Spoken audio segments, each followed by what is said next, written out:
Power has now been restored on the south side of Corpus Christi after a two-vehicle accident this morning. Police say it happened just after 4 at Weber and Holly, where they found 2 cars crashed into a power pole. Investigators say one of the drivers was speeding, and that's what led to the accident. That crash knocked out a part of power to the area of Weber and left nearly 1,600 people without electricity.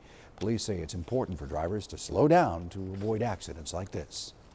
You slow down, it's dark, just make sure you have your headlights on and just be cognizant of your surroundings, and especially if you're approaching intersections.